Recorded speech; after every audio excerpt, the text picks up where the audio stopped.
हरे कृष्णा कृष्णा कृष्णा हरे हरे, हरे राम राम राम हरे हरे। आनंद लीला मय विग्रहाय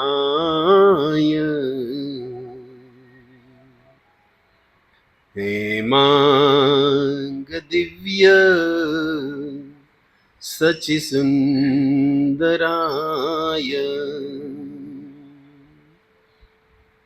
तस्मै महाप्रेम रस प्रदायो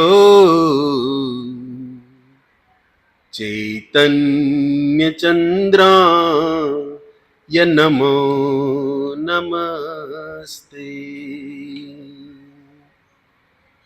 जय जय राधा रमण, जय जय नवल किशोर,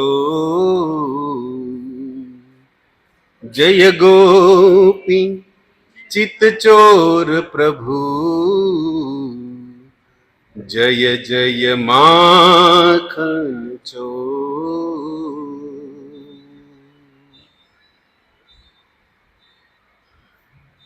हरे कृष्ण। अंतर्राष्ट्रीय कृष्ण भावनामृत संघ मीरा रोड स्थित श्री श्री राधा गिरधारी मंदिर की प्रेरणा से प्रति मंगलवार को कथा सुधा प्रेम रस भाव सत्संग प्रेमी जो पधारते हैं, सभी के चरणों में सादर वंदन है। और भगवान श्री कृष्ण की दिव्य लीला कथा का श्रवण करना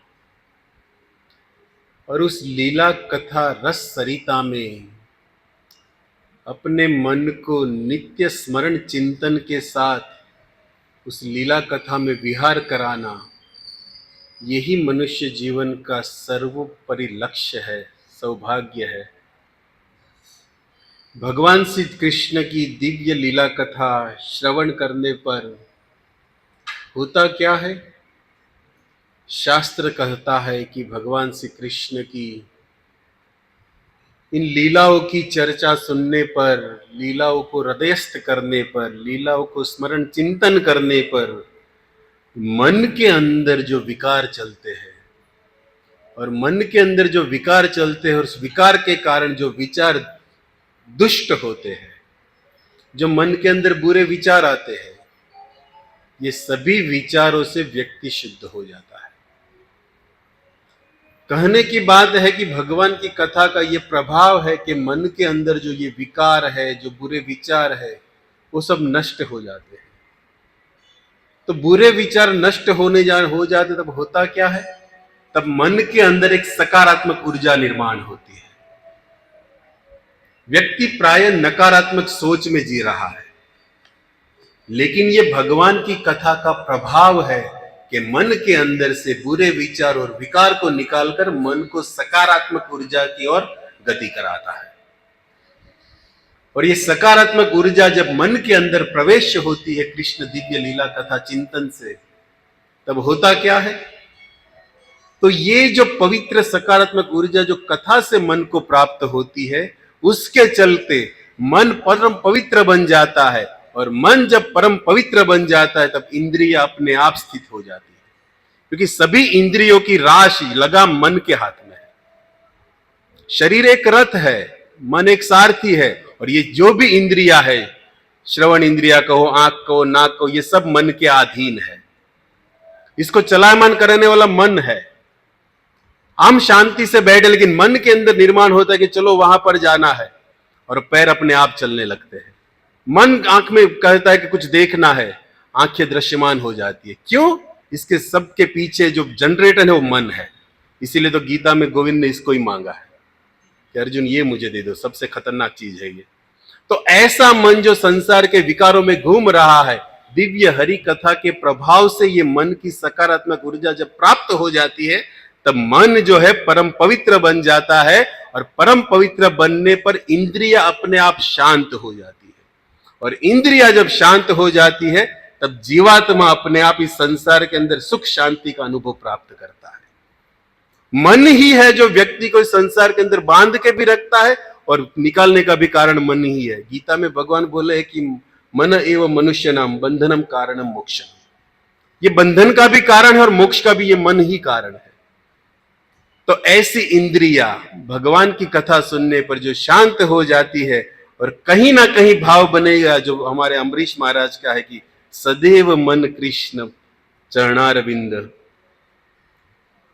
और ऐसे मन के अंदर जब विकार चले जाएंगे, इंद्रिया शांत हो जाएगी, जीवात्मा सुख का अनुभव करेगा, तब वो भक्ति लता को प्राप्त कर पाएगा। क्योंकि भक्ति जो है वो आनंद का विषय है, और जब तक मन में आनंद नहीं है तब तक इंद्रियों में आनंद असंभव। भक्ति रस का विषय है, भक्ति आनंद का विषय है, भक्ति सुख का विषय है। तो मन ही संसार के अंदर सुख दुख के चक्कर में पड़ा है, तो भक्ति कर रहे हैं लेकिन पूर्ण लक्ष्य से कहीं दूर है। तो ऐसा सकारात्मक ऊर्जा प्राप्त किया हुआ मन यदि भगवान की भजन में लगता है, तब और एक प्रभाव निर्माण होता है कि उस भक्ति के कारण भगवान के साथ जीवात्मा अपना संबंध जानता है।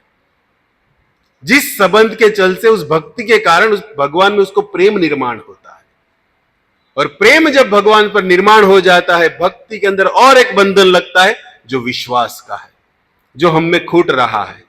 हम भजन करते, माला करते, लेकिन विश्वास क्या शबरीबाई जितना है, हनुमान जी जितना है, प्रहलाद जितना है, तुकाराम जितना है, जनाबाई जितना है, मीराबाई जितना है, हनुमान जी जितना है, या शिल प्रभुपाद जी जितना है, कर तो मुई परंपरा में है।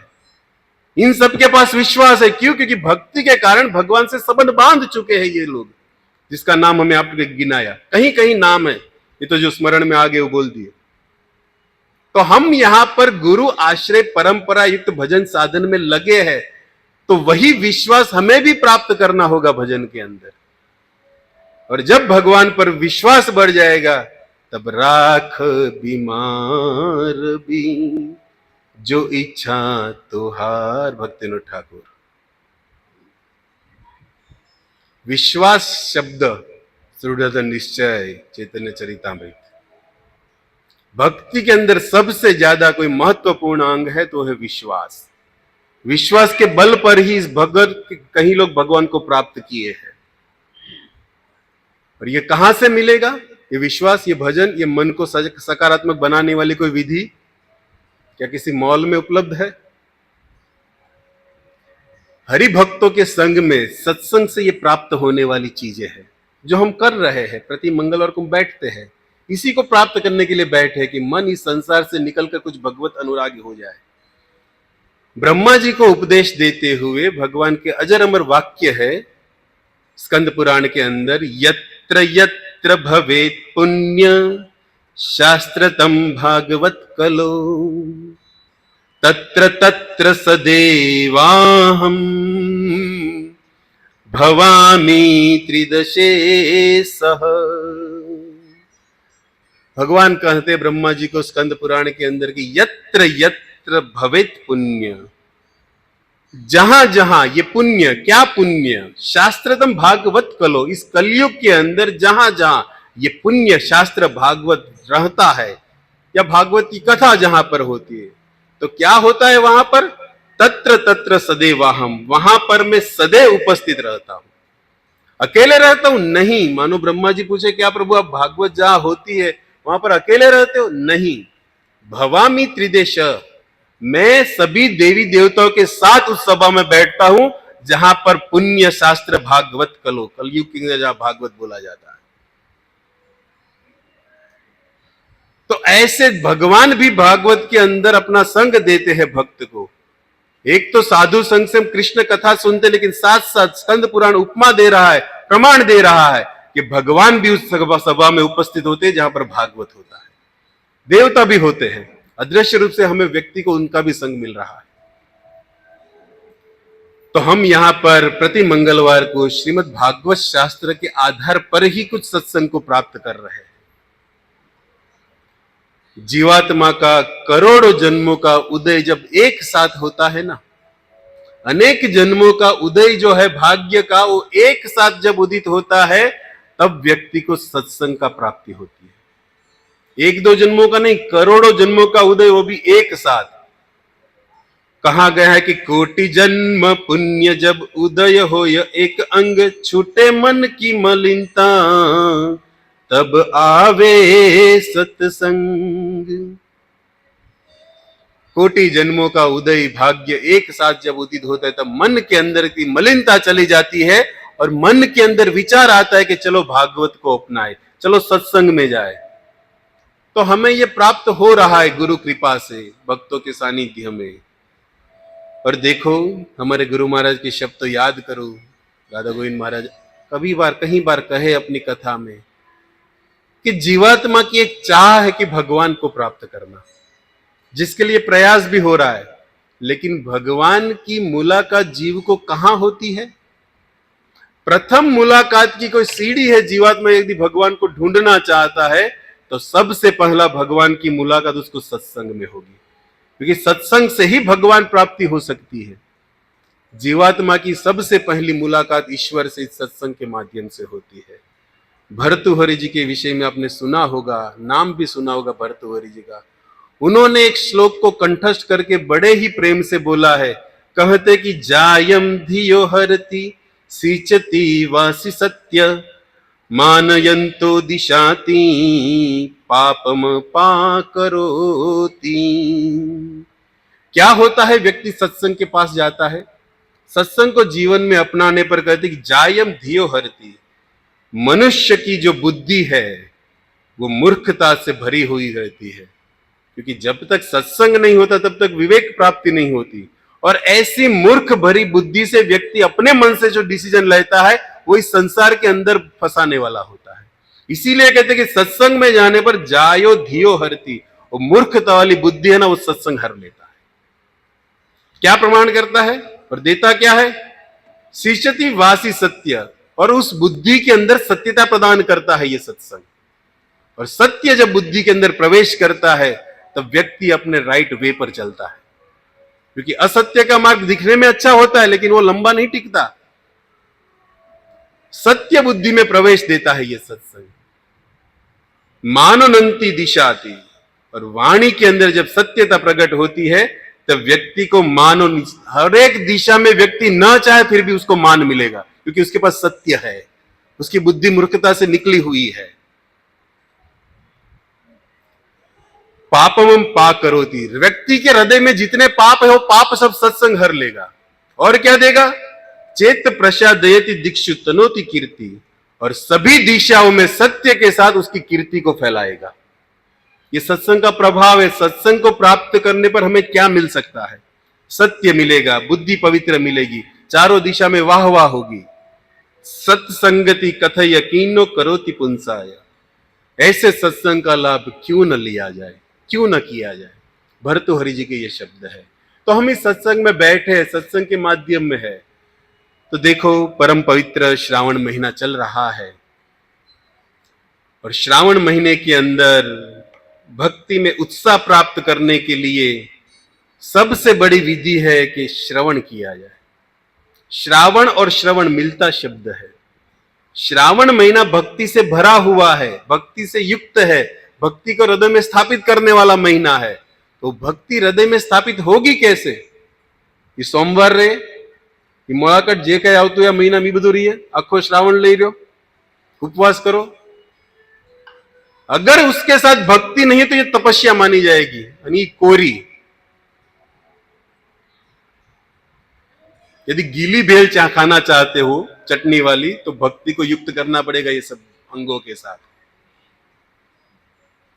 और उसको श्रवण के द्वारा हृदय में भक्ति स्थापित की जा सकती। इसीलिए भक्ति को हृदय में इस महीने में हम स्थापित करना चाहते तो जीवात्मा को, व्यक्ति को चाहे कि साथ साथ लीला कथा श्रवण का भी अभ्यास रखे। और ये श्रावण महीना वैसे भी उत्सव का महीना है। अभी अभी उत्सव चालू हुआ, झूलन यात्रा, अभी बलराम पूर्णिमा आ रहा है, जन्माष्टमी आएगा, नंदोत्सव, और उसके बाद राधा अष्टमी। मतलब ये महीना जो है उत्सव से भरा महीना है। और भगवान के ऐसे उत्सवों पर यदि हमारा हृदय में ही उत्साह नहीं रहेगा तो ढीला ढीला આપણે આમ પરાણે પરાણે મંદિર માળા કેમ થાય? उत्साह આવે? भगवान को भी હવે તાજા ફૂલ જ ગમે, પાછા એ ઉતરેલા કરમાઈ गेला। तो हम भी प्रसन्न रहना चाहते, उत्साह से भरे हुए रहकर उत्सव को मनाना चाहते, तो विधि है श्रवण करना पड़ेगा कृष्ण कथा का, कृष्ण नाम का, क्योंकि यही सकारात्मक बनाएगा मन को। तो श्रीधाम वृंदावन प्रेम राज्य है। मैं इन सब बातों से आपको संकेत दे रहा हूं भगवान की ब्रज लीला का, क्योंकि श्रावण महीना की शुरुआत का जो पहला उत्सव लगा है वो झूलन यात्रा है, और ये झूलन यात्रा वृंदावन का मुख्य धन है, वृंदावन की मुख्य लीला है। अतः मैं आपको प्लेटफॉर्म तैयार कर रहा हूं कि आपका और हमारा मन श्रीधाम वृंदावन में स्थित हो, क्योंकि वृंदावन के अंदर ही ये लीला होती है झूलन। देखो सार पीछे मुझे कहना, लेकिन याद अभी आ गए तो अभी बोल देता हूं। हम हमारे मन के अंदर भगवान श्री राधा कृष्ण को बिठाना चाहते हैं, और मन की उपमा भी झूलों के साथ संतों ने की है। झूले को आप देखे होगे, वो कभी स्थिर नहीं रहता, कोई ऊपर बैठे या ना बैठे हवा से भी वो हिलता रहता है। कोई बैठे तब तो हिलता ही है, लेकिन झूला कभी कभी स्थिरतावश होता है, वो हवा से हिलता है, कोई बैठे जो मतलब हिलता उल्टा वाला वस्तु है। तो मन भी हमारा ऐसा ही है भक्तों, क्या स्थिर रहता है? बैठा बैठे तुम કેટલા પ્લાન કરીને કે દેહમાં આપણે જવાનું ટિકિટ હશે, કેટલો વિચારો હાલતા હશે, અહીંયા बैठा बैठे तुम यात्रा કરી આવતા હશો, ये मन झूल रहा है। ऐसे मन जो संसार में झूल रहा है उसको पकड़ कर रखना है, तो उसमें राधा कृष्ण को कथा के माध्यम से बिठाना पड़ेगा, और फिर उसको झुलाना पड़ेगा हृदय की इस मनोत्सव पर। हम झुलाते हैं ना भगवान को, बैठे हुए झुला रहे, लेकिन उसको कथा के माध्यम से युगल सरकार को हृदय में बिठाकर क्यों ना मन रूपी झूले में इसको झुलाया जाए। और जब ये प्रभु मन रूपी झूले में झूलेंगे तो संसार मन से हट जाएगा और नित्य श्रीधाम वृंदावन का रस आत्मन कर पाएगा। तो ये प्रेम राज्य की लीला है श्रीधाम वृंदावन की, और श्रीधाम वृंदावन प्रेम राज्य है, प्रेम प्रियतम की ये पवित्र भूमि है जहां पर ये प्रेम लीला होती है। एक कवि ने गाया है वृंदावन के कि देखो प्रेम राज्य में जाना चाहते हो तो वहीं के बनकर न रह जाना, अगर तुम वहीं के बनकर रह गए तो संसार तुमसे छूट जाएगा। घर पर लोग तुम्हारा इंतजार करते रहेंगे, क्योंकि ये भूमि ऐसी है, यहां जो जाते हैं उनका हो जाता है।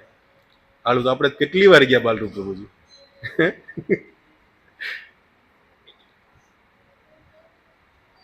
देखो इस तरह भगवान के धाम, देखो वृंदावन क्या है, एक ही सरल शब्द में कहूं तो भगवान का निज घर है, ये उनका घर है।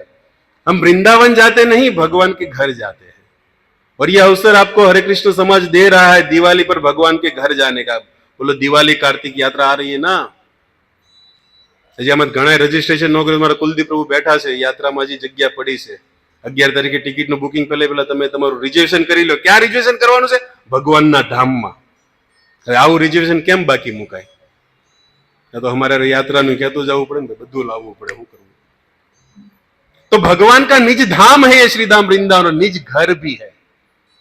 तो हम अभी अपने यहां से मन के द्वारा भगवान के धाम में जा रहे हैं कथा के लिए, और कथा के माध्यम से झूला उत्सव पर पहुंचने तो हमें पहले वृंदावन तो स्थित होना पड़ेगा ना। इसीलिए कवि कहते हैं कि वृंदावन जाओ लेकिन वहां कर मत हो जाना, वरना संसार निरस हो जाएगा, संसार छूट जाएगा। तो बोले क्या है वृंदावन में, ऐसा क्या है कि हम वहां कर हो जाएंगे? तो कहते हैं कि प्रेम नगर मत जा मुसाफिर, प्रेम नगर मत जा। ये प्रेम का राज्य है, प्रेम का नगर है। होता क्या है वहां पर? प्रेम नगर की कठिन डगरिया, ऊंचा शिखर ठिकाना, मुसाफिर प्रेम नगर मत जा। देखो जो जहां पर प्रेम प्राप्त करना होता है ना, वो रास्ता कठिन होता है, और ये प्रिया प्रियतम के प्रेम लक्ष्य तक ले जाने वाला वृंदावन का राह है। इसलिए कहा था कि इसकी डगर जो है बड़ी कठिन है, और वहां पर कठिन तो है लेकिन साथ साथ शिखर इतना ऊंचा है, क्योंकि प्रेम का शिखर ऊंचा रहता है, कोई कोई विरला प्राप्त कर सकता है। इतने ऊंचे शिखर पर जाना है आपको। और क्या है श्रीधाम वृंदावन प्रेम नगर में? प्रेम नगर की नदियां है गहरी, तीनहु लोक डुबाए मुसाफिर, प्रेम नगर मत जा। श्रीधाम वृंदावन को शोभा देने वाली अवृत कालिंदी रे, राजहंस केली करे, ताहे शोभे कनक कमल। नरोत्तम दास का जो भाव है, उसी भाव को कवि ने गाया है कि ताहे वृंदावन के अंदर, प्रेम नगर के अंदर ऐसी गहरी नदी है श्रीमती यमुना महारानी। बोलो यमुना महारानी की। जिसके चारों ओर 12 वन है, जिसके अंदर ये प्रिया प्रियतम ने यमुना तीर वन चारी, वहां पर जो ये लीला की है, ये इतनी प्रेम की नदी जो इतनी गहरी है कि वहां पर यदि डूब गए तो वहां के ही बन के रह जाओगे। और कुसुम सरोवर ले लो, ब्रह्म सरोवर ले लो, राधा कुंड ले लो, श्याम कुंड ले लो, नारद कुंड ले लो, शुरभि कुंड ले लो, विमल सरोवर ले लो, कहीं कहीं जो जो स्मरण में आपको आ रहे लाओ अपने स्मरण में वृंदावन को। ये सब गहरे है, वो पानी का बूंद नहीं है, वो गहरा प्रेम तत्व है, जिसको छूने पर, जिसका आचमन करे वो व्यक्ति के हृदय में प्रेम निर्माण होता है। ये वृंदावन है। ऐसे वृंदावन मत जाना, क्योंकि वहां कर यदि रह गए तो संसार से मन निकल जाएगा। तो ऐसे प्रेम राज्य के अंदर, प्रेम भूमि श्रीधाम वृंदावन में पूर्ण भगवान ने प्रेम रस लीला की है, उन व्रजवासियों को आनंद देने के लिए और अपने सखी सखा मंडल को आनंद देने के लिए। तो श्रीधाम वृंदावन के अंदर परम पवित्र लीला का दर्शन है ये झूलन यात्रा। भगवान की सबसे प्रेममय लीला कोई है तो वो ये झूलन यात्रा, जिसमें सखियों को सबसे बड़ा आनंद मिलता है। देखो, भगवान श्री कृष्ण को 4 रसों से झूला होता है। रस के 5 प्रकार है, आप जानते हो, साक्ष्य, दास्य, वात्सल्य, माधुर्य वाले। लेकिन उसमें से 4 प्रकार के जो रस है उससे हम भगवान को झूला दे सकते हैं। एक है ऐश्वर्य रस, माधुर्य जो सर्वोच्च रस है, और वात्सल्य और सांख्य। ये 4 रसों से भगवान को झूला दिया जा सकता है। श्रीधाम जगन्नाथपुरी जाओ या द्वारिका क्षेत्र में जाओ, जहां पर हमारे द्वारकाधीश बैठे गुजरात में, द्वारिका और जगन्नाथपुरी में भगवान को ऐश्वर्य भाव से झूला दिया जाता है, क्योंकि राजा है, जगन्नाथ जी भी राजा है, तो वहां पर ऐश्वर्य प्रधान है उस धाम के अंदर। और उस धाम के अंदर 11 दिन के लिए झूला लगता है ऐश्वर्य भाव से। और पुष्टि मार्ग में चले आओ हमारे वल्लभाचार्य हवेली वाले बाल्य वात्सल्य भाव से 30 दिन ये पूरा श्रावण झूला देते हैं। हवेली में ये उत्सव 30 दिन रहता है, हिंडोला उत्सव। श्रीधाम वृंदावन के अंदर वात्सल्य भाव से भी होता है, साक्ष्य भाव से भी होता है, और माधुर्य तो रहता ही है। वृंदावन के अंदर ऐश्वर्य भाव नहीं चलता, क्योंकि वहां पर भगवान की भगवत्ता दिखती ही नहीं है, कितना भी कुछ करे। माता यशोदा, नंद बाबा वात्सल्य रस से भगवान को झूला देते हैं। सख्य लोग, सखा लोग जब गौचारण के लिए जाते हैं, कृष्ण बलराम को बड़े पेड़ के नीचे छैया बनाकर, झूला लगाकर अपने प्रेम से मित्र कृष्ण बलराम को झूला, ये साक्ष्य भाव से वृंदावन में झूला होता है। और माधुर्य रस से राधा और अष्ट सखी वृंद प्रिया प्रियतम को जो झूला देती है वो माधुर्य रस से होता है। शील प्रभुपाद जी ने हमें केवल 5 दिन झूला दिया है। अभी चल रहा है एकादशी से बलराम पुण्य, मतलब ये रक्षाबंधन, 5 दिन ये हमें अवसर मिला है। लेकिन प्रभुपाद जी ने 5 दिनों में सार दे दिया है, युगल उपासना दे दी है, जो सखी गण का अधिकार है। सखा लोग केवल कृष्ण बलराम को झुलाते हैं, लेकिन अष्ट सखी वृंद मंजरी गण प्रिया प्रियतम को झुलाती है, युगल की उपासना है। और शील प्रभुपाद जी ने 5 दिन तो 5 दिन, लेकिन टॉप माधुर्य रस दिया है इस्कॉन के भक्तों को, गौड़ीय संप्रदाय को। ये सबसे बड़ी देन है झूला की प्रभुपाद जी के हम भक्तों पर। वात्सल्य भाव से झूला के माधुर्य टॉप रस पर प्रभुपाद दिए हमें। 5 दिन तो 5 दिन युगल को झुलाने की बात हो रही है। गूगल वाला नहीं हम जाए, जो गूगल में सब कुछ ढूंढते हैं ना, वो युगल को नहीं समझ पाएंगे। वो गूगल में युगल नहीं मिलेंगे। ऐसे युगल उपासना जो टॉप माधुर्य रस प्रदान है, परकिया भावे ब्रजे ते प्रचार माधुर्य रस। तो श्रील प्रभुपाद जी की हम पर कृपा है, याद करना चाहिए हमारे आचार्य ने हमें क्या दिया है, हम उनके कितने ऋणी हैं। तो ऐसे श्रावण मास के अंदर जगन्नाथपुरी में 11 दिन 30 दिन वल्भाचार्य पुष्टि मार्ग और 5 दिन गौड़ीय संप्रदाय झूला देते हैं। तो ऐसे श्रावण मास के अंदर हरियाली जो लगती है, ये हरियाली प्रेम का स्वरूप है। अब श्रावण मास में देखे होंगे कि हरियाली युक्त वातावरण, क्योंकि वर्षा चलती है, वर्षा के कारण भूमि के अंदर हरियाली होती है, और ये हरियाली जो है श्रावण मास के अंदर प्रेम का प्रतीक है। लेकिन ब्रज वृंदावन में केवल ये 4 महीना नहीं, 12 महीना हरियाली होती है। आप कहोगे गर्मी इतनी पड़ती तब हरियाली कैसे? देखो, मैंने आपसे कहा कि श्रावण मास की जो हरियाली वो प्रेम का प्रतीक है, और श्रीधाम वृंदावन में 12 महीना हरियाली होती है, क्योंकि राधा कृष्ण प्रेम लीला नित्य चलती है।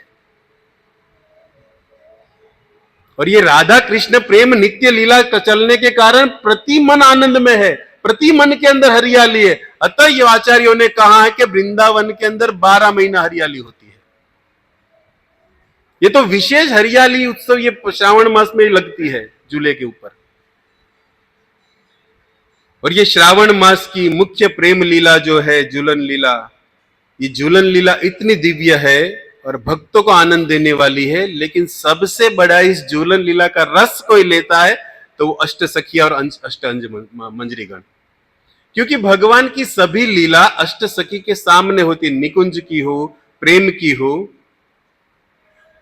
वो सब लीला भगवान श्री राधा कृष्ण अपनी ये अष्ट सखी सखावृत के सामने कम, लेकिन अष्ट सखी के सामने प्राय होती ये लीलाएं। थोड़ा आपको झूला रस का आस्वादन देने जा रहा हूं, थोड़ा अपना हृदय मन थोड़ा पवित्र कर इस शब्द कथा को सुनिए। वृंदावन के संतों ने गाया हुआ और हमारे कवि कर्णपुर ने आनंद वृंदावन चंपू में लिखी हुई ये कथा है। अष्ट सखी वृंद सबसे बड़ा इसका आनंद लेती है। क्यों? क्योंकि जो जो लीला प्रतिदिन भगवान करते हैं, उस लीला के अंदर अष्ट सखी वृंद को भगवान के चरण कमल से लेकर मुख कमल का दर्शन होता है। प्रिया प्रियतम के मुख को देखते हैं, चरण हाथ को देखते हैं, चरण को देखते हैं, लेकिन झूलन यात्रा ऐसा उत्सव है कि प्रिया प्रियतम के तलवे का दर्शन होता है। समझ रहे हो ना, पगना तड़ियाना। और इस राधा कृष्ण प्रेम जो चरण तलवे, उसके अंदर कितने चिन्ह, अब भागवत में भगवान के चरण कमल का वर्णन सुने हो, राधा जी के चरण कमल में क्या चिन्ह, और उस चिन्ह से हृदय के अंदर मन के ऊपर क्या प्रभाव होता है, व्यक्ति के ऊपर क्या प्रभाव होता है, वो अलग विषय है, आप सुने हो, जाने हो। लेकिन वो दर्शन ब्रज में लीलाओं में नहीं मिलता। लेकिन झूलन जब चलता है, तब झूला जब आगे जाता है तलवे दिखे, झूला जब पीछे आता है तलवे दिखे। ये सखियों के लिए सबसे बड़ा प्रेम उत्सव है, जो आज कभी नहीं मिलता। यही लीला में ये मिलेगा ये दर्शन। हम भी जब झूला करो, मन में भाव लाओ कि किस भाव से हम झूला रहे, क्योंकि उनका अधिकार अष्ट सखी वृंद का। और प्रभुपाद जी ने दास दासानु प्रणाली में हमें भी उस वे पर लाकर खड़ा कर दिया है। अब हमें चाहना है कि प्रेम नगर की कठिन डगर, लेकिन पहुंचना है, क्योंकि उस आचार्य उस पद पर है, अष्ट सखी वृंद उस पद पर चली है। क्यों घबरा रहे हो? हृदय में श्रद्धा रखो, हृदय में विश्वास रखो, हृदय में भक्ति की ज्योत जलाकर रखो। अष्ट सखी वृंद प्रभुपाद हाथ पकड़ कर ले जाएंगे उस तलवे तक, जिसके विषय में हम सुन रहे हैं। इसीलिए कहा कि विश्वास जो भक्ति देगा। तो ये अष्ट सखी वृंद का आनंद का विषय हो जाता है, क्योंकि तलवे का दर्शन मिलता है। और अभी जो ये श्रावण महीना, मतलब श्रावण की बात आपको करूं तो कहीं कहीं पद है कि श्रावण का महीना घटाए घन घोर, कदम की डारी झूला झूले राधानंद किशोर। देख लेना, ये पद है रसिक भक्तों का, गाना नहीं है। ये श्रावण का मुख्य उद्देश्य है कि प्रिया प्रियतम को कदम की डाल पर बैठकर झूलाना। तो श्रावण के अंदर विशेष जो झूला लगता है, लेकिन देखो ये श्रावण के अंदर ही क्यों लगता है? वैसे तो वृंदावन के अंदर 3 बार झूला पड़ता है। ब्रज की होली के आप सुने होगे, આપણે ડોલેટી એક બે દિવસની ફુગાન ગુલાલ આપણે રમી, ब्रज की होली प्रख्यात है, आप सुने होंगे, वृंदावन की 40 दिन जहां पर गुलाल इत्यादि चलता है। ये આપણે ખીયર જાય ને ત્યારથી ચાલુ થઈ જાય વૃંદાવનની અંદર એકબીજા પર ગુલાલ નાખવાનું ને હોળી। 40 दिन का उत्सव होता है और उस 40 दिन के अंदर प्रिया प्रियतम इतनी होली खेलते हैं और होली के बाद जब थक जाते हैं तब दूसरे दिन वहां पर झूला पड़ता है इन दोनों के लिए। जो राधा रानी बरसाना मंदिर में आप गए होगे होली के बाद तो आप ये दर्शन किए होंगे कि झूला पर राधा और कृष्ण को बिठाकर झुलाते हैं। एक फूलों का झूला बनाया जाता है जिसको फूलो डोल कहा जाता है, और एक झूला लगता है जो गर्मी ग्रीष्म ऋतु में गर्मी के कारण जिसको गुलाब की पंखड़ियों पर लगाकर झूला देते हैं राधा गोविंद देव को। और एक तीसरा झूला लगता है श्रावण में जो भी चल रहा है। तो ऐसे श्रीधाम वृंदावन में 3 बार झूला उत्सव होता है। इसीलिए मैंने कहा कि वृंदावन के अंदर 12 महीना हरियाली है, क्योंकि प्रेम राज्य है ये। तो ऐसे वृंदावन के अंदर श्रावण मास में झूला लगा, उसके पीछे भी आचार्य ने कहीं मत डाले कि श्रावण में ही क्यों विशेष झूला लगता है। क्योंकि देखो श्रावण का जो महीना है वो वैसे ही थोड़ी उसमें हवा कम चलती है, आकाश जो होता है बादलों से घिरा हुआ होता है।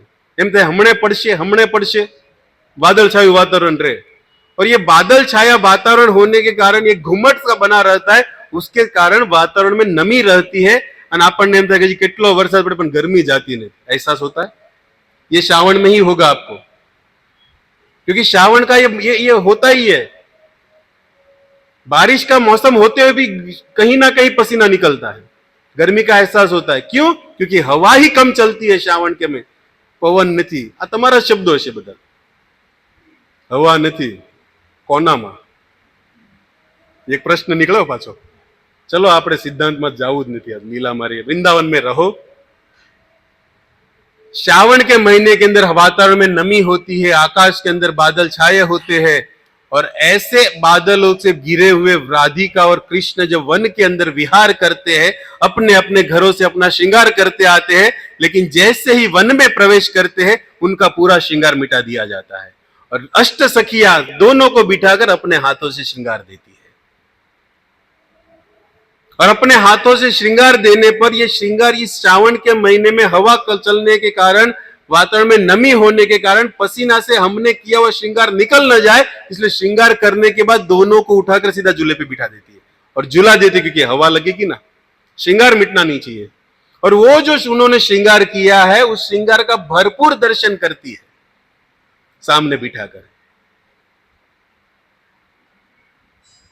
और सखी गण के लिए सबसे बड़ा प्रेममय उत्सव है।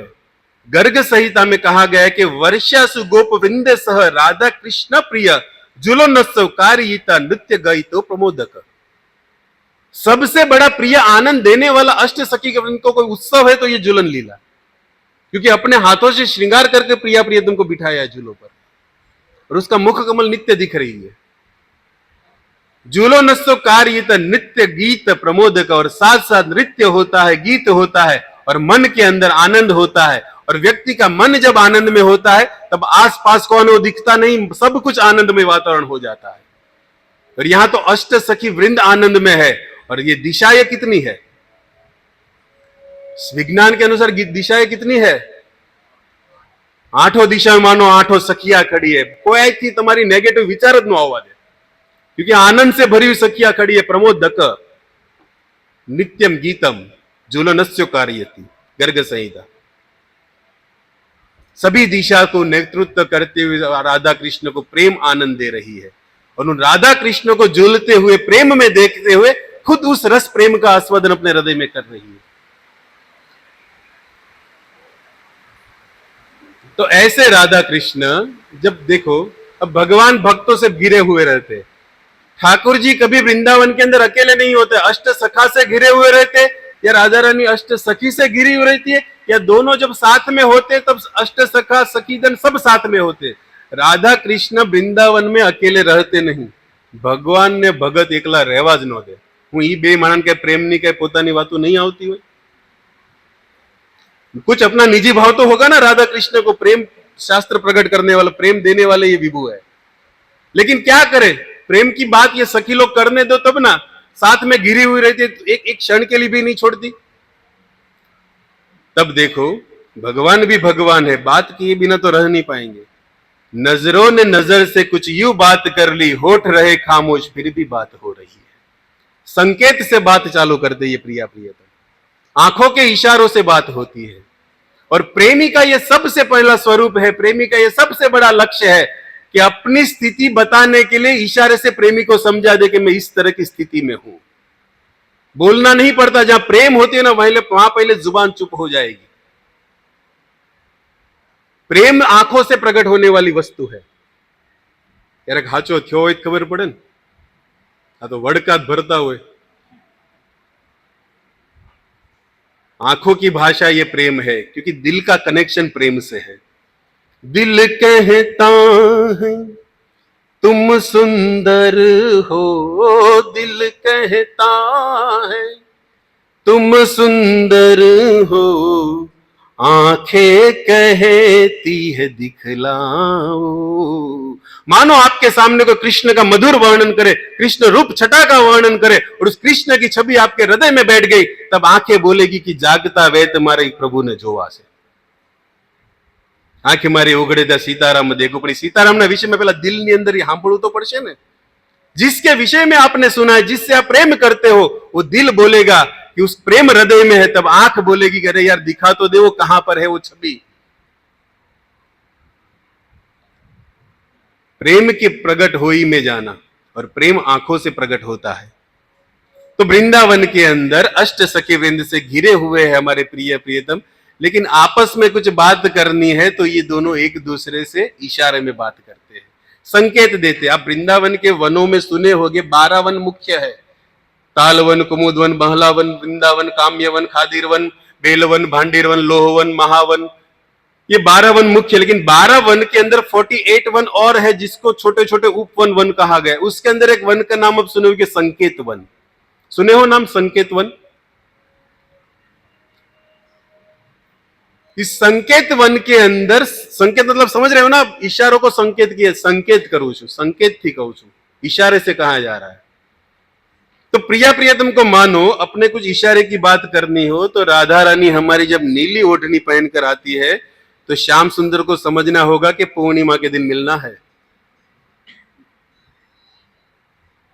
और कभी काली ओढ़नी धारण, हमारी माता जो काली ओढ़नी पहन, उस तरह मानो राधा रानी काली ओढ़नी पहनकर आई है, तब श्याम सुंदर को समझना है कि आज अमावस्या के दिन मिलना है। और उस काली चुनरी के अंदर यदि तीकी लगी है, बीड्सना मशीन वो वाला नृत्य, मानो उस तरह की एम्ब्रॉयडरी है कुछ जगमगाती हुई, तो भगवान को समझना है कि द्वितीया तृतीया के दिन मिलना है। क्योंकि द्वितीया तृतीया बीज तीज એવું છે જે ચાંદો ન હોય, તારાઓથી રોશની ભરેલી હોય આકાશની અંદર। તારો તો ચોથા પાંચમથી કંઈક દેખાવાનું ચાલુ થાય, દ્વિતીયાનો ખાલી થોડો ગમતો નીકળ્યો હોય, ત્યારે સિતારાઓ પોતાનું આસમાન લઈને બેઠા હોય। એ તો પૂર્ણિમા સિતારા સાઈડમાં ચાંદ પ્રગટવા હોય। तो इस चांदनी मतलब ओढ़नी के अंदर यदि ऐसी कुछ तीखी इत्यादि लगी है, तो भगवान को समझना हो कि द्वितीया तृतीया वाला इशारा है ये। अब बोलवा नहीं બધું इशाराથી हाल है। और समझो यदि राधा रानी ने अपने कपाल पर यदि एक बिंदी की है, तो भगवान को समझना अकेले मिलना है, क्योंकि ये सब गिरे हुए लोग वाले हैं। और मानो राधा रानी ने अपने मुख पर, अब श्रीधाम वृंदावन अभी बैठे, और वृंदावन में उस राधा श्याम सुंदर को देखो जो कृष्ण बलराम के बाजू में प्रभुपाद जी बिठाए हैं, और वहां पर हमारे राधा रानी को पत्रावली से श्रृंगार देते हैं। मतलब राधा रानी, आप मायापुर भी चले जाओ, राधा रानी को कृष्ण को ऐसी पत्रावली दी जाती है श्रृंगार बढ़ाने के लिए, जो ड्राइंग इत्यादि से पुजारी लोग करते हैं। तो ऐसे मानो हमारी राधा रानी के मुख कमल पर 4 डॉट्स किए हैं, और 4 डॉट्स करने के बाद एक छोटा सा बिंदु किया है। तो क्या समझना है कृष्ण को, हम 2 और 4 अष्ट सखियों के साथ मिलन होगा आज। 4 सखियां मेरी पक्ष में रहेगी, 4 सखियां राधा रानी के पक्ष में। राधा रानी का मुख कमल सब राज खोलता है कृष्ण के सामने, और इसको समझने वाले भगवान ही होते हैं। और मानो कभी कभी राधा रानी उससे थोड़ा श्रृंगार नीचे कर आंख टपके के बाद थोड़ा अपना और कृष्ण का बिंदु बनाकर और एक एक ऐसा टपका अगर करे, तो भगवान को समझना अष्ट सखा वृंद के साथ सखाओं का भी मिलन है।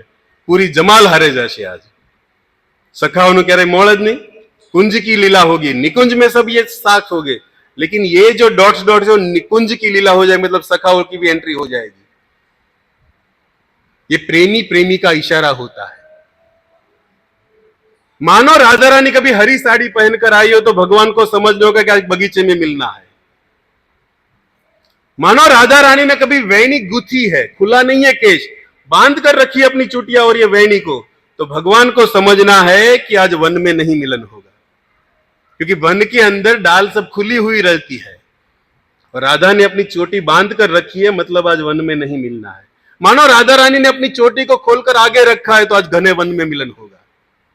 और मानो उस चोटी के अंदर, उस चोटिया जो बनी है राधा रानी के, उसके अंदर कुछ पुष्प लगे हैं, तो भगवान को देखना होगा कौन के कलर के पुष्प है और कहां खिलते हैं। जिस वन में ये पुष्प खिलते उस वन में मिलन होगा। ये प्रिया प्रियतम का प्रेम राज्य है, जहां पर ये इशारों से बात होती है। ऐसे इशारों से बात चल रही थी। अगले दिन राधा रानी सोची कि आज शाक लीला करनी है, और शाक लीला भी इशारे से देनी है भगवान को। शाक लीला मतलब समझते हो? अपनी भाषा में वन भोजन। रसोई में कई न हो, जेने पोतपोताना घरेथी लईने आववानुं होय, एक हारे न्या भंडारो थाय, वन भोजन ए रीतना थाय। तमे जाणो ला पण कईक वનમાં न्या आगू क्या वसे આપણે नेशनल पार्क में जाए, कोई समोसा लेने कोई कार लेने आवे, समझी गया मतलब केवा हूं मांगू। देखो ये वन भोजन ऐसी वस्तु है, थोड़ा सुन लो, ये जुलन लाला लीला के प्रकाशित होने जा रही है। शाक लीला से जुलन क्यों हुआ वृंदावन के अंदर, और कभी हमें भी अवसर मिले ऐसे वन भोजन का, तो हमें जो प्रिय पसंद है चीज है ना, वो नहीं लेकर जानी चाहिए। मित्र को क्या पसंद है वो लेकर जाना। तमने जो भावी तुम घरे खावत सो। वन के अंदर सखियों के साथ जा रही हो, सखा के साथ जा रहे हो, तो मेरे प्रिय मित्र को क्या पसंद है वो मैं लेकर जाऊंगा। और आप वो लेकर गए तो ऐसा मत समझना कि आपका प्रिय नहीं मिलेगा, आपका मित्र आपका पसंद का लेकर आएगा। इससे प्रेम बढ़ेगा। तमी तमारो लेना होनी एनु लेने, प्रेम थोड़ो वच्चे ले, तमी मारो लावा तमारो लावो, प्रेम वच्चे। शाक लीला करनी है, राधा रानी का मूड बना, और कहा पत्रावली ललिता ऐसी बनाओ, अष्ट सखा वृंद सब मुख पर दिखने चाहिए, और ऐसे निशान बनाओ कि भगवान समझ जाए कि शाक लीला कल वन में होनी है। और ललिता ने बड़ी सी पत्रावली बनाई है हमारे श्री जी के मुख कमल पर, इतना सुंदर सुशोभित कर दिया है, और सब ने कहा कि आज तो समझ जाएंगे भगवान। अब हुआ क्या, श्रावण का महीना था, हवा नहीं चलने के कारण मुख का सब श्रृंगार पसीने से बह गया। जो पत्रावली राधा के मुख पर बनी थी वो मिट गई। अब राधा को पता नहीं कि मुख पर जो पत्रावली बनी वो पसीने के साथ निकल गई है, और वन के अंदर भगवान को देखा, और भगवान ने जैसे ही अपनी दृष्टि श्रीमती राधा रानी के मुख कमल पर की, मुख पर कुछ नहीं दिखने को मिला। भगवान समझे अब मिलन नहीं होगा, कुछ संकेत ही नहीं है। मुख पर कोरू मोटू, मतलब कल नहीं मिलना है। कृष्ण टेंशन में, कल ये नहीं आएगी, कल नहीं मिलन होगा। अरे मुख पर कई छे ने, राधा एम समझे कि मारा मोटो पर समझी रहा कि काल हूं लीला से। अब भगवान सोचे कि नहीं यार, देखो प्रेम जहां होती ना वहां जिद नहीं होती। प्रतिदिन मिलती है राधा, लेकिन कल कुछ काम होगा, कीर्तिदा ने कुछ बोला होगा, वृष बाबा ने कुछ बोला होगा, महल से नहीं आने देना होगा, इसीलिए राधा कुछ संकेत नहीं दे। एम कहनो कि तुम्हारा हुकाम नहीं दावानु के जीद नो है प्रेम में झुकता है सिर। कृष्ण भी झुक, वृंदावन के अंदर भगवान अपना प्रभाव में नहीं रहते, अपने स्वभाव में रहते हैं, और भगवान का स्वभाव है भक्तों के सामने झुकना। और प्रभाव की बात करो तो कुरुक्षेत्र चले जाओ, लेकिन वृंदावन प्रेम राज्य है जहां भगवान स्वभाव में रहते हैं, और भगवान का स्वभाव है राधा के अधीन रहना। राधा नहीं मिलना चाहती तो वो खुश, उसमें मैं खुश हूं, नहीं मिलना है तो नहीं मिलना है, उसकी मर्जी। हालांकि वो मिले बिना रह नहीं सकते, लेकिन राधा खुश किसमें वो देखते हैं। और राधा समझ रही कि कल तो महाउत्सव है, महाप्रसाद गोविंद है। लीला समाप्त होने के बाद चले गए भगवान अपने नंद भवन में, राधा रानी वृषभानुगढ़ में। राधा रानी कहती कि देखो सखी, श्याम सुंदर ने बड़े ही प्रेम से हमारे मुख कमल को देख लिया है, वो भी अपने सखा मंडल को बोले होगे तुम ये बनाओ तुम वो बनाओ, वो भी अपने हमसे सब कुछ लेकर आएंगे। हमें भी यहाँ पर सब कुछ तैयारी करने, कोई हलवा बनाओ, कोई पूरी बनाओ, कोई मालपुआ बनाओ, लेकिन याद रखो मेरे कन्हैया को मिश्री पसंद है माखन के साथ, विशाखा हो तुम खास बनाना, क्योंकि प्रेमी को पसंद वो पहले ले जाना है। सब कुछ रेडी हो गया, और राधा सोच रही कि नंद भवन में भी कृष्ण अपने मित्रों के साथ यही बातें करते होंगे, पर न्यात के खबर नहीं। और यहां पर सब जब हुआ और राधा रानी सब सामग्री लेकर वन में पहुंची और भगवान समझे कि मिलन तो होने वाला नहीं, न्याथी कोई आयु नहीं। राह देख रहे राधा, पूरा सामग्री पड़ा है, प्रसाद पड़ा है, सब सखियां इंतजार करके लगी है कि अब आएंगे अब आएंगे। इशारा आंखों से नंद भवन दिख रहा है लेकिन श्याम सुंदर नहीं दिख रहे, क्या करे, कब आएंगे कब आएंगे। और सखी मंडल उस प्रेम लीला को वर्धन करने के लिए, आनंद देने के लिए ललिता धीरे से कहते तुम कृष्ण के स्वभाव को नहीं जानती। ये अटूट ये वृंदावन में आने के लिए नंद भवन से निकले तो है लेकिन चंद्रावली के घर गए होंगे। देखो ऐसा कुछ हुआ तो, लेकिन सखिया आनंद एक दूसरे की खींचती है और राधा रानी को आनंद देने के लिए, मान वर्धन करने के लिए ललिता धीरे से एक पॉइंट दे रही है कि नंद भवन से निकले तो लेकिन वो छलिया है, हम जानते हैं उसकी नजर एक जगह नहीं रहती, कि चंपल लेने वाले कहीं कहीं देखते हैं। और वो चले गए होगी चंद्रावली के भवन में। और चंद्रावली का स्वभाव तो तुम जानती हो सखी, तुमसे जो बैर रखती है, क्योंकि तुम भी कृष्ण को चाहती, वो भी कृष्ण को चाहती है। उसको पता है कि कृष्ण तुम्हें भी मिले बिना रह नहीं पाएंगे, मतलब तुम्हारे पास आने नहीं देंगे, पकड़ के रखा होगा श्याम सुंदर को अपनी बातों में अपनी। अब राधा के मन में जो है नहीं वो सखिया भर रही है। राधा रानी ये सुन रही है लेकिन कृष्ण आएंगे आएंगे विश्वास, लेकिन विश्वास टूटा, शाम हो गई, नहीं आए नहीं आए। भगवान नो कोई मूड है तो करे એને તેમ સમજો કે આજ મિલન નથી, એ નંદ ભવન बिचारा बाहर ही नोत निकला, बोलो। लेकिन यहां पर राधा रानी शाम हो गई, नहीं आए नहीं, और क्रोध के अंदर, मान के अंदर ललिता के शब्द कान में चले गए कि चंद्रावली से मिले, मुझे नहीं आए नहीं आए नहीं आए। सब सखियों को कहा और सखी ये कहती कि આનું કરવાનું પ્રસાદ में, હવે બોલો महाप्रसाद गोविंद हजी वार छे, राधा रानी के हजी वार छे, तुम्हारे वार छे। अभी ये प्रसाद ठंडा हो रहा है, क्या करे। ललिता जी कहती कि महारानी अब तुम खाओ तो हम खाए। राधा रानी के मैं भी नहीं खाऊंगी, किसी को नहीं खाना है, सबको एक बैलगाड़ी में इकट्ठा कर चलो ब्रिज भानुगढ़, इन सबको घर पर वापस ले लो। सुदेवी कहते अच्छा चलो, शाक लीला आज वन में नहीं घर पर बैठकर खाएंगे। घर पर पहुंचे, अब खाना है, राधा रानी को खाना नहीं है, पूर्णमासी को बुलाओ। पूर्णमासी को बुलाकर कहा कि ये जितने भी भोग लगे ना इसको बैलगाड़ी पर लगाओ और नंद भवन में छोड़कर आओ। क्यों नंद भवन में इतने शाम को? राधा ने कहा कि वो सब बात की बात सब ले जाओ और नंद भवन में छोड़कर, और कृष्ण को कहना कि राधा ने भेजा है। पूर्णमासी राधा की आज्ञा से सब सामग्री लेकर गई है नंद भवन में, और कृष्ण ने देखा कि पूर्णमासी आई है और बैलगाड़ी पर सब पदार्थ लगे हैं खाद्य के, और कहा कि किसने भेजा? पूर्णमासी कहती कि राधा ने भेजा। भगवान के बरसाना में कोई उत्सव तो आज धुन तो सुनाई नहीं दी, यहां तो कुछ पतो भी नहीं, और बिन बरसाना में इतना बड़ा उत्सव हो गया कि इतना माल बचा, प्रसाद इतलो बधो विधो तुम्हारी रात बेसवा निकलू पड़ी। उत्सव इतना बड़ा हो गया, नंद भवन में कोई नोचता ही नहीं, भेजा ही नहीं। पूर्णमासी के कोई प्रोग्राम नहीं था, बरसाना खाली पड़ा है, कुछ उत्सव नहीं था, तो प्रसाद क्यों आया? प्रेम से भेजा होगा हमारी प्रिया जी ने, हम प्रेम से नहीं क्रोध में भेजा है। जब सुना के क्रोध में भेजा, ये महाराज जो अंदर से डर रहे तो डरना और चालू हो गया। कारण के कोई व्यक्ति प्रेम थी मोकले ने एम के ना क्रोध में मोकल्યું तेरी वस्तु में आनंद नो आवे। मिश्री माखन प्रिय, लेकिन आज क्रोध के कारण दिया है। भगवान ने हम खाऊ से पर જોઈને ખાલી अंदर से कब सुबेरा होकर मिलन करो, पता करो कि मुंह मार दी अपराध थे उसकी, क्रोध में आई गई प्रिया जी। सवेरा होते ही जल्दी पहुंचे और वन के अंदर मिले। सामने से राधा आ रही, यहां से कृष्ण सखा वृंद आ रहे। राधा रानी हामू ही नो જોયું। कोई તમને નિગ્લેક્ટ કરે ને ત્યારે જે અહેસાસ થાય ને એ અહેસાસ ભગવાન નહીં થયો। राधा सामने से आई, जिसको देखे बिना रह नहीं सकती, लेकिन आज देखी भी नहीं, साइड से निकल दी। भगवान तुम्हारे ऐसा हुआ होगा। ललिता को पकड़ा, ललिता तू रुक तू रुक तू रुक, आनु क्या माम से ऐसी क्यों है? ये बोली कुछ नहीं। ललिता थे तुम्हारी हर वर्त ई गरम थे, ई कई जवाब नहीं। विशाखा कोई कुछ बोली नहीं रहा कृष्ण को। भगवान ने आऊ अपमान कोई दिन होती हो। जो सखिया कृष्ण को देखने के लिए लालायित रहती हो, आज कृष्ण के सामने देख नहीं रही है। अंत में भगवान ने सबको मिला, कोई जवाब नहीं। तब ललिता को पकड़ा, ललिता तू गुरु है सभी सखियों की, राधा तुझसे पास रहती है, तू बता हुआ क्या है।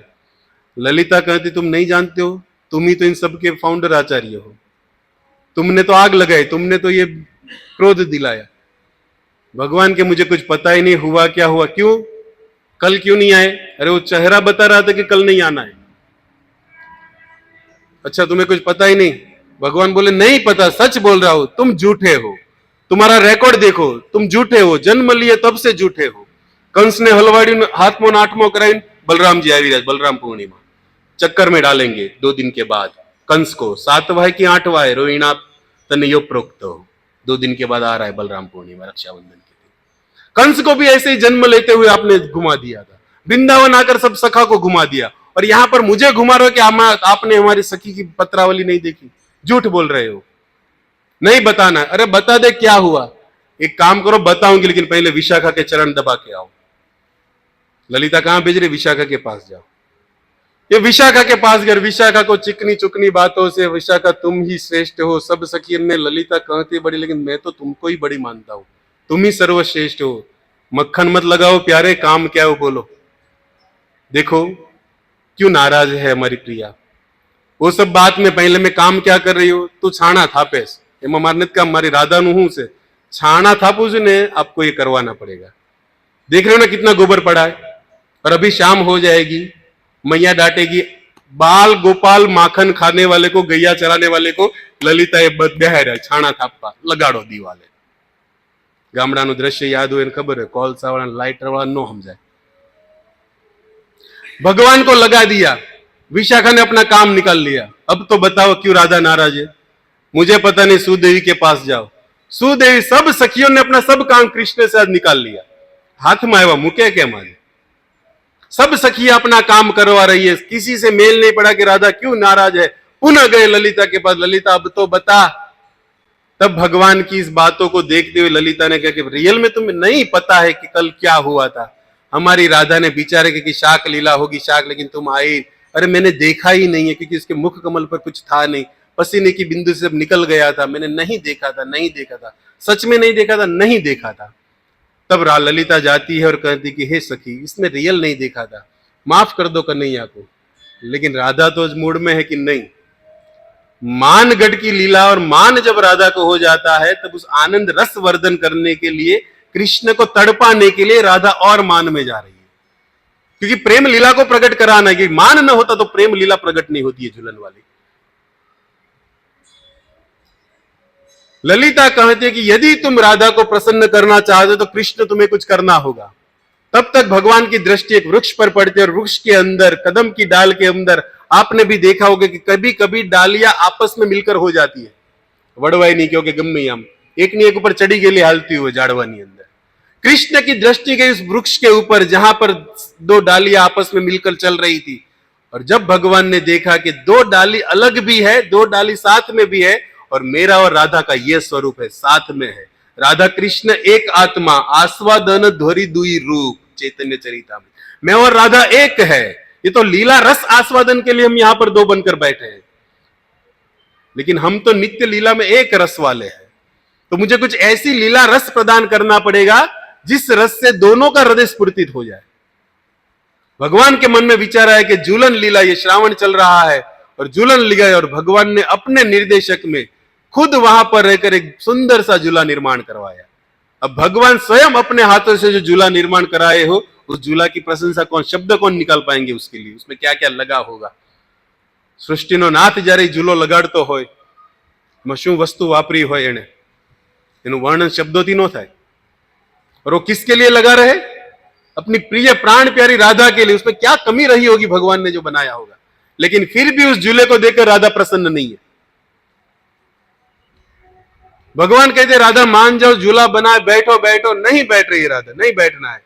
तब भगवान के मुख से निकल गया, राधे झूलन पधारो, झुक आए बदरा, झुक आए बदरा, झुक आए बदरा, राधे झूलन पधारो, झुक आए बदरा।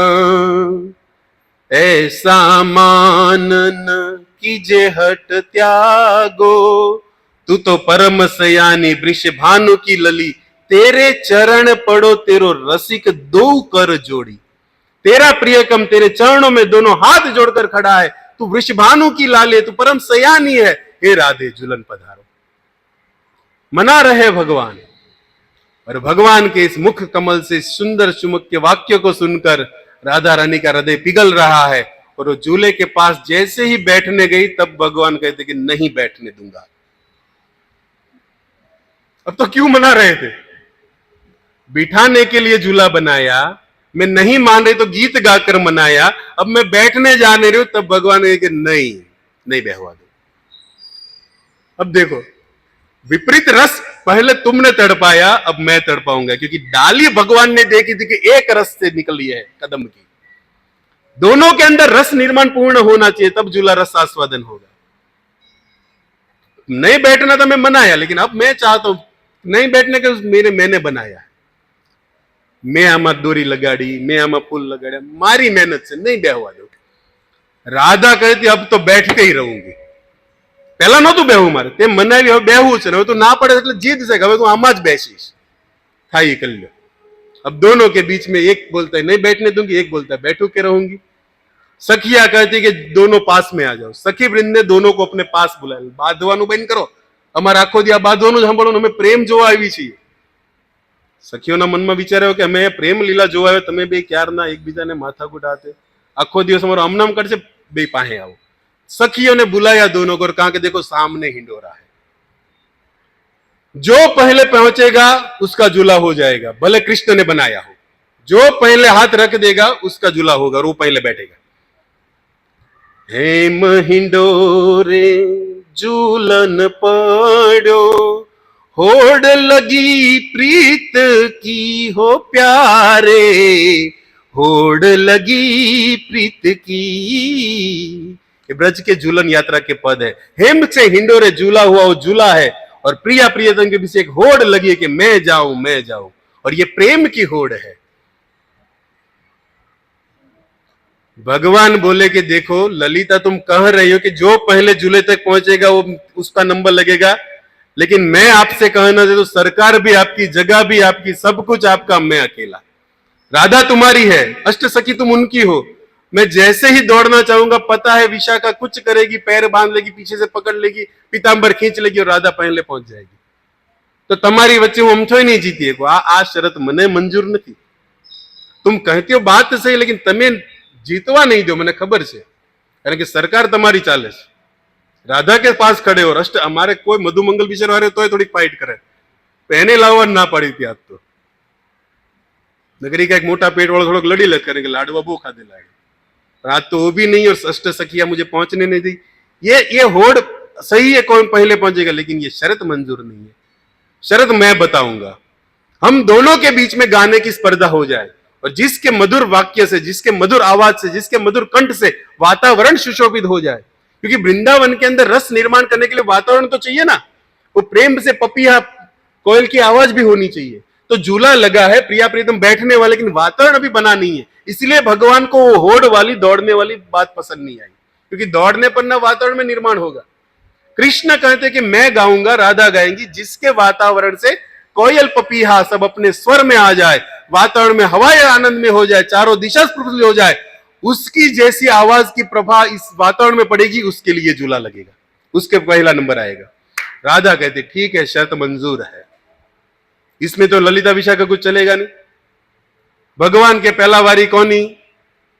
ललिता के आपकी खबर है थी, पहला तुम मने ज लेशो। ठीक है मेरी बारी पहले, लेकिन भगवान ने ललिता और विशाखा को सामने बिठाया और गाना चालू किया। इतना सुंदर भगवान ने, अब जिसके सभी गले में जिसने स्वर पूरे हैं, वो प्रभु जब गाने के विषय में सोचे तब उसका वर्णन कोई कवि कर नहीं सकता। शास्त्र भी जहां मौन रह जाते भगवान की बातों पर वो भगवान आज गा रहे हैं। और इतना सुंदर भगवान ने गान किया, पूरा वातावरण जो चाहता था वैसा बन रहा है। जो आनंद जो वृंदावन में झूले में होना चाहिए, वो सखिया सब आनंद में हो रही है, दिशाएं सब प्रफुल्लित हो रही है, अपने आप वातावरण निर्माण हो रहा है उस प्रेम प्रसंग को बढ़ाने के लिए। और जब भगवान का गाना समाप्त हुआ, वातावरण एज इट इज बना रहा। अब ललिता कहती कि राधा अब तुम्हारी बारी है, क्योंकि कृष्ण ने गा लिया, वातावरण दिखा रहा है अपना प्रभाव, अब तुम्हें इससे भी कुछ ऊपर करना होगा। भगवान कहते कि इससे ऊपर तो ये क्या करे, क्योंकि सब कुछ तो मैंने बना दिया है। राधा मन में विचार करते सब कुछ तुमने बोले, तुमको किसने बनाया, वो मैं हूं। तुमने वातावरण बनाया कि अब मैं तुम्हें बनाऊंगी। मन में राधा सोचती, और जैसे ही अपनी वीणा हाथ में पकड़ी श्रीमती राधा रानी ने, और वीणा का एक तार दिया है, और मुख से अभी गाना चालू ने, किसी अब सुने होगे किसी गायक को जो अच्छा होता है, गाने से पहले गाવાનું तो 10 मिनट પછી पहला तो बड़ी એમાં અડધા ઠાકી જાય, पर यहां पर राधा भी गाना चालू नहीं की, अंदर से हृदय से जो आवाज निकली है उसमें नहीं कृष्ण मुग्ध मधुर होकर नाचने लगे। वातावरण तो अपने आप नाच, लेकिन वातावरण को आनंद प्रदान करने वाले स्वयं भगवान उस राधा के से ही झूलने लगे। झूला तो दूर पड़ा रहा, और इतने आनंद में आ गए। तब राधा कहती कि अब मुझे गाने की जरूरत नहीं है, वातावरण को सुशोभित करने वाले स्वयं विभु मेरी आवाज से नाच रहा है, वो झूम रहा है। मतलब सबको बनाने वाला आज झूम रहा है मेरी आवाज पर। तो जीता कौन? सखिया कहती कि राधे तुम, भगवान के खबर ही थी। ललिता तेरी मुझे पता था कि तू उसको ही जीताएंगी, लेकिन मैं भी चाहता हूं कि राधा ही जीते, क्योंकि झूला मैंने बनाया है वो मैं वैसे भी स्वीकार नहीं कर पाता, क्योंकि ब्रज में मेरा स्वभाव है कि मैं राधा के अधीन हूं। इस झूले पर जब तक राधा नहीं बैठेगी तब तक ये प्रसादी के रूप में मैं ले नहीं पाऊंगा। राधा इस पर बैठे, इसको प्रसादी करे, फिर मैं इसको ग्रहण कर सकता हूं। भगवान ने राधा का हाथ पकड़ा है, अपने बाहों में उठा लिया है, और अष्ट सखिया चामर ढुलाए, राधा कृष्ण प्राण मोर युगल किशोर। उस भजन का जो भाव है, तांबुल चरण, ये सब लीला होने लगी। भगवान ने राधा को अपनी बाहों में लिया है, अपने हाथ से ले जाकर उस झूले पर पहले बिठाया है, और बाद में ललिता विशाखा ने सब को मिलाकर कृष्ण को भी बिठा लिया, और दोनों अष्ट को प्रियतम को अष्ट सखिया झूला दे रही है, और भजन चल रहा है। नृत्य नाट्य प्रमोद सब सखिया आनंद में है, वातावरण भी सुशोभित हो रहा है। ये झूला है, ये झूला रस है। हम भी झूला झूलाते हैं, लेकिन इसके पीछे रहस्य क्या है, ये किसका अधिकार है, क्यों ये झूला पड़ता है, ये सब लीला को हृदय में स्फुरित करने का ये झूलन यात्रा उत्सव है। ये तो मैंने आपको एक लीला सुनाई, और भी झूला की कहीं कहीं लीलाएं है। ललिता जी ने किस तरह नारद जी के बात में आकर राधा का और एक मान बढ़ा दिया था। अब समय नहीं है, उस लीला को फिर कभी सुनोगे। इतना ही सुनिए कि श्रीमती राधा रानी और कृष्ण को सबसे प्रिय आनंद देने वाला ये विषय रस तत्व है, ये झूलन लीला। जिस झूलन से, क्योंकि भगवान उसमें ही खुश है, राधा उसमें ही खुश है कि अपनी लीला से अपने सखियों को आनंद मिले, अपने भक्तों को आनंद मिले। वरना भगवान और राधा को बाहर की आनंद की कोई जरूरत, स्वयं आनंद की मूर्ति है, स्वयं आनंद से बने हुए विभु है, उसको बाहरी आनंद क्या दे पाएगा। लेकिन ऐसी प्रेम आनंदमय लीला कर कर अपने सखियों को, अपनी मंजरियों को, उस मंजरी गण से, परंपरा से हमारे आने वाले वैष्णव भक्त को आनंद प्रदान करने के लिए विभु वृंदावन में ये लीला करते हैं। जिस लीला को सुनकर हम हमारे मन के अंदर राधा कृष्ण को बिठाकर कथा माध्यम से नित्य कहां पर भी रहो, इस मन के हिंडोरे में इस राधा कृष्ण को कथा के माध्यम से झुलाते रहो। और मन जब संसार के अंदर राधा कृष्ण को झुलाते हुए रहेगा, तब भगवान इस संसार से मन को निकालकर बैक टू गॉड हेड, जो प्रभुपाद जी का मूड था, प्रत्येक जीवात्मा जहां से आया है उस लक्ष्य को प्राप्त करे, उस स्थान का अधिकार हमें प्रभुपाद जी बनाने आए हैं। इसीलिए युगल उपासना अभी भी 2-3 दिन है। पधारिए गिरधारी मंदिर में, झूलन यात्रा का अवसर लीजिए। उसके बाद बलराम पूर्णिमा है। और एक बार आपको याद करा दूं कि अवसर आपके पास है, ये जो कथा आप सुने हो उस घर में जाने का। तो जिसने रजिस्ट्रेशन नहीं कराए हो, वृंदावन धाम का रजिस्ट्रेशन कुलदेव प्रभु के पास करा लीजिए, क्योंकि भगवान के धाम जाकर इस लीला रस को और निकट से हम देख पाएंगे। बोलिए जय जय श्री राधे। श्री झूलन यात्रा महोत्सव की जय। अष्ट सखी वृंद की जय। श्री युगल सरकार की जय। शील प्रभुपाद की जय। निताई गौर प्रेमानंदे। हरि हरि बोल।